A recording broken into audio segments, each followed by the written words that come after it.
ಕಥೆಯನ್ನು ಓದಿ ಕತೆ ಇಷ್ಟ ಆದಮೇಲೆ ನಾನು ಮಾಡಬೇಕಂತ ನನಗನ್ಸಿದ ಮೇಲೆ ನಾನು ಪ್ರೊಡ್ಯೂಸರ್ ಅಂತ ಬಸವರಾಜ್ ಸರ್ಗೆ ಈ ಥರದೊಂದು ಕತೆ ಇದೆ, ಅನ್ನದ ಸಮಸ್ಯೆ ಬಗ್ಗೆ ಇರೋದ್ರಿಂದ ನಾವೆಲ್ಲ ಆ ಸಮಸ್ಯೆಗಳನ್ನು ಎದುರಿಸಿರುವಂಥವ್ರು. 80ರ ದಶಕದಲ್ಲಿ ನಾನು 84ನೇ ಇಸ್ವಿಲಿ ಹುಟ್ಟಿದಂಥವನು. ನಮ್ಮ ಮನೆಗಳಲ್ಲೂ ಕೂಡ ಈ ಥರದ ಸಮಸ್ಯೆ ಇದ್ದಿದ್ದನ್ನು ನಾನು ಕಂಡು ಉಂಡಂಥವನು. ನಾವು ಎಷ್ಟೆಷ್ಟು ಈಗ ತುಂಬ ಬೇರೆ ಬೇರೆ ಕಡೆ ಮದುವೆಗಳು ಅಥವಾ ಬೇರೆ ಕಡೆ ಹೋದಾಗ ಇಲ್ಲಿ ಫುಡ್ ವೇಸ್ಟ್ ಏನೇನು ಆಗ್ತಾಯಿತ್ತು ಅದನ್ನೆಲ್ಲ ಒಂದು ಗಮನದಲ್ಲಿ ನಾನು ಗಮನಿಸಿದಾಗ ಒಂದ್ಸರಿ ಯಾಕೆ ಈ ಥರದೊಂದು ಹಾಗಂತ ಅವೇರ್ನೆಸ್ ಕ್ರಿಯೇಟ್ ಮಾಡುವಂಥ ಸಿನಿಮಾ ಮಾಡಬಾರ್ದು.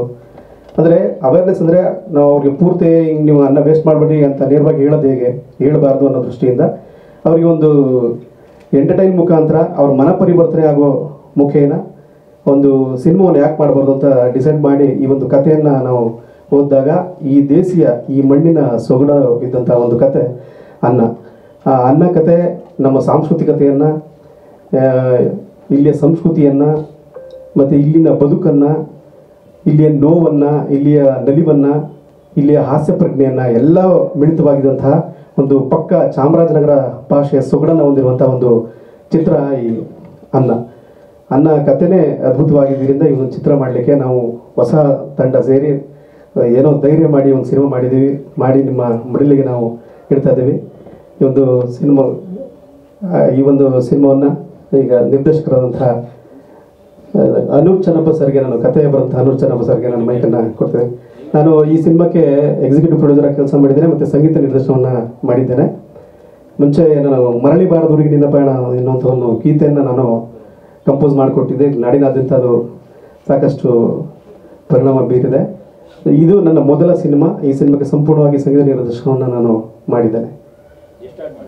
5 ಹಾಡುಗಳಿದೆ ಈ ಸಿನಿಮಾದಲ್ಲಿ. ಒಂದು ಅಮ್ಮ ಹೇಗೆ ಮರೆಯಲಿ ನಿನ್ನ ಎನ್ನುವಂಥ ಒಂದು ಗೀತೆ, ಇದನ್ನು ಚಂಪಾ ಶಿವಣ್ಣ ಅಂತ ಕವಿತ್ರಿ ಬರೆದಿರುವಂಥದ್ದು. ಋತ್ವಿಕ್ ಸಿರಾಜ್ ಅಂತ ಈ ಒಂದು ಗೀತೆಯನ್ನು ಹಾಡಿದ್ದಾರೆ. ಜೊತೆಗೆ ಅನ್ನದ ಹಂಗವ ಈ ಬದುಕು ಉಪ್ಪಿನ ಋಣವ ಅಂತ ಒಂದು ಗೀತೆ ಇದೆ. ಇದನ್ನು ರಘು ದೀಕ್ಷಿತ್ ಅವರು ಹಾಡಿದ್ದಾರೆ.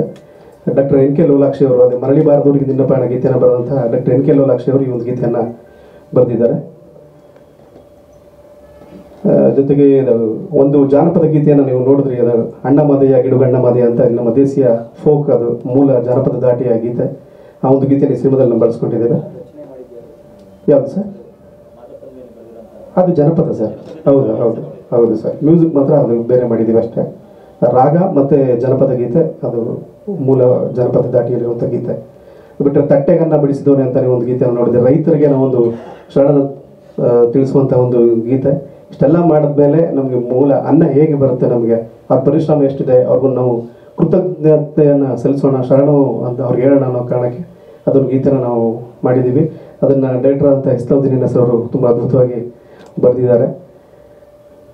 ಜೊತೆಗೆ ಇನ್ನೊಂದು ಆಸೆ ಎಂಬ ಕುದುರೇರಿ ಅಂತ ಇನ್ನೊಂದು ಗೀತೆ ಇದೆ. ಆ ಒಂದು ಗೀತೆಯನ್ನು ನಾನೇ ಹಾಡಿದ್ದೇನೆ, ಜೊತೆಗೆ ಇಸ್ಲಾವುದ್ದೀನ್ ಹೆಸರವರು ಬರೆದಿದ್ದಾರೆ ಆ ಒಂದು ಗೀತೆಯನ್ನು. ಒಟ್ಟು 5 ಗೀತೆಗಳು ಈ ಚಿತ್ರದಲ್ಲಿದೆ.